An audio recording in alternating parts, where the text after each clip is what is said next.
porque no solo se ha transformado la sociedad y sus lazos sociales, sino se ha transformado también la subjetividad, ¿no? La manera en que vivimos o experimentamos todo eso que pasa.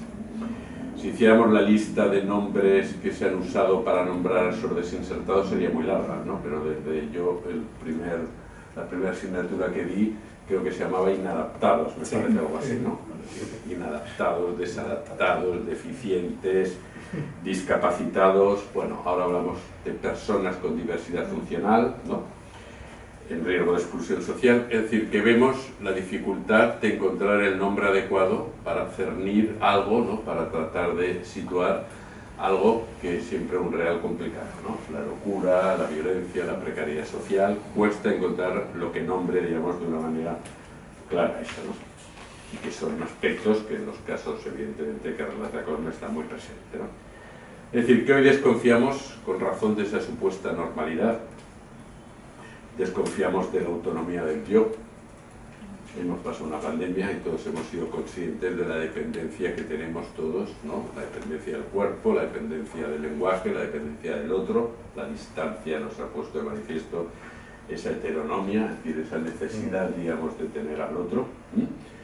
Y por supuesto, como seres hablantes, tenemos una dependencia básica del lenguaje, que es el instrumento con el que nos manejamos, ¿no? Así que todas esas declinaciones ilusas de lo autoayuda, el autocontrol, la autogestión, son siempre sospechosas de ser una fe, ¿no? Porque la autoayuda ya se sabe quién ayuda, al que escribe el libro, fundamentalmente, que es una autoayuda, digamos, un poco particular, ¿no? Y si nos fijamos, por ejemplo, en ámbitos como el mundo del trabajo, ¿no? Basta escuchar a todos los jóvenes que vienen a consultar hoy en día, los consultores, que trabajan de consultores en ingeniería de procesos, te das cuenta de que por muy autónomos que se les nombra y por independientes, la mayoría de ellos no saben ni la mitad, ni la cuarta parte del proceso en el que están metidos, porque hacen una tarea concreta, pero pierden de vista, digamos, lo que es el proceso de producción, en el cual ellos mismos participan. Es decir, que ya veis que esto de la autonomía es un poco complicado, ¿no? Por tanto, podemos decir que todos estos efectos negativos, discriminatorios, que durante tanto tiempo fueron asociados a la enfermedad mental a partir de esta idea del estigma, evidentemente no han desaparecido, como es obvio, continúan. Hoy hablamos esta mañana justamente de la violencia y todavía hay fuertes prejuicios sobre la relación casi cuasi automática entre trastorno mental y violencia, ¿no? Si es un esquizofrénico hay un índice alto de violencia, ¿no? O entre debilidad mental, por ejemplo, y autismo, entre debilidad mental y enfermedad mental. Es decir, que hay toda una serie de prejuicios que todavía persisten y que marcan un poco ese estigma, ¿no? Que hacen además que toda esa diversidad, la casuística del trastorno mental es muy amplia, hacen que toda esa diversidad a veces la veamos como una cuestión homogénea, ¿no? Como si la enfermedad mental los convirtiese en sujetos previsibles.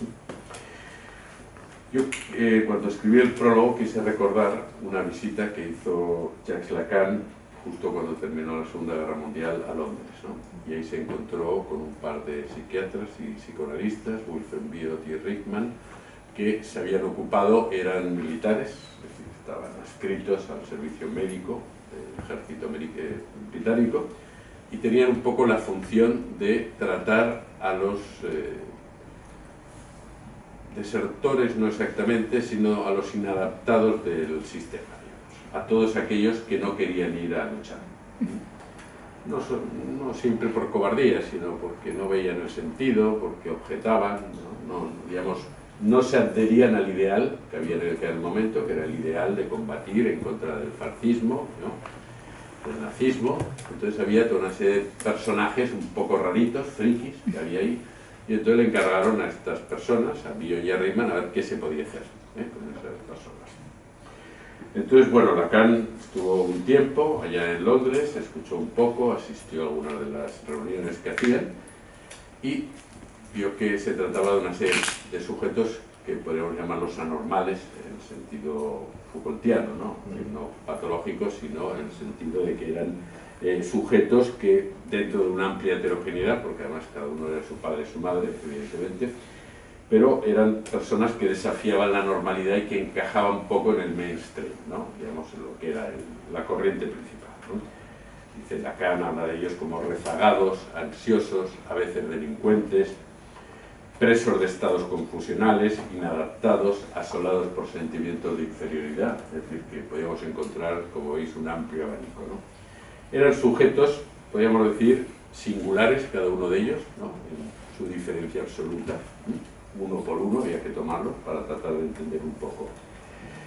Y este psiquiatra, sobre todo Bion, que era un poco el que dirigía el asunto, logra, a partir de una ausencia total de la voluntad de readaptarlos, es decir, él no se plantea que a estos sujetos hay que readaptarlos, hay que volverlos normales, en ningún momento piensa que hacer eso, porque sabe que eso no va a ser posible, pero sí que encuentra fórmulas para que formen un grupo de raritos, digamos, ¿no? Consigue hacer un grupo con los raritos, que cada uno de ellos, dentro de su rareza, puedan hacer algún vínculo con el otro. Entonces, desarrolla toda una serie de técnicas grupales y una serie de ideas que él plantea y consigue hacer un poco de comunidad con todos estos sujetos, preservando un poco esa singularidad, es decir, el detalle característico de cada uno. Creo que uno de los valores que tiene el libro de Cosme es precisamente que nos ofrece en múltiples viñetas que él va señalando a lo largo del libro una variedad muestra de estos sujetos, que son sujetos que, digamos, que resisten, ¿no? Como los de Bion, resisten a lo que ellos sienten que es una intrusión del otro, algo que se les impone por parte del otro, ¿no? Y que lo viven de esa forma intrusiva. Pero al mismo tiempo son sujetos que no descartan algún vínculo, no son autistas, son sujetos que no quieren cualquier vínculo, pero están dispuestos a algo. Y por supuesto ese vínculo que ellos pueden conseguir no lo va a proveer un algoritmo, un automatismo, es decir, ningún tipo de mecanismo automático. Para que ese lazo se produzca hace falta que al otro lado haya alguien, ¿no? Que haya un partner, un interlocutor. Y que sea un interlocutor un poco dócil, dócil como lo era Bion, que no quería readaptarlos, ¿no? Dócil en el sentido de estar un poco atento y a la espera de que lo que esos sujetos van haciendo. Y también que sea alguien un poco vaciado de ideales y de expectativas, es decir, que no tenga demasiados juicios previos sobre lo que se va a conseguir ni sobre las finalidades posibles. Y es verdad que eso no es fácil, porque el mundo está lleno de buenas intenciones. El infierno, digamos, dicen que está lleno de buenas intenciones y el mundo en el que vivimos también está lleno de buenas intenciones, ¿no? Buenas intenciones en el sentido que nos empujan siempre a desear el bien del otro, ¿no? A pensar por él, y en el campo de lo social es el pan de cada día, ¿no? Muchas veces los profesionales del trabajo social, precisamente por lo que enfrentan, por la necesidad y la precariedad que enfrentan, lógicamente les gustaría que eso fuera distinto y a veces anticipan y proyectan un poco toda esa voluntad, ¿no? Pero como educadores sociales, como clínicos o como trabajadores sociales, creo que sabemos que siempre es mejor orientarnos por las consecuencias que no por las intenciones, ¿no? Siempre es mejor tener en cuenta qué consecuencias tendrá nuestra intervención y no tanto qué intenciones tenemos nosotros, ¿no? Para precisamente no invalidar ni monitorizar las elecciones de las personas con las que trabajamos, porque al final una de las cosas que uno aprende enseguida cuando trabaja en estos ámbitos es que siempre es el sujeto quien decide. Tú puedes decir lo que sea y puedes hacer lo que sea, pero al final es el sujeto que, llegado el momento, toma su decisión. Hoy sabemos también que las redes están de moda, ¿no? Las redes y todo lo que las polémicas que van alrededor, ¿no?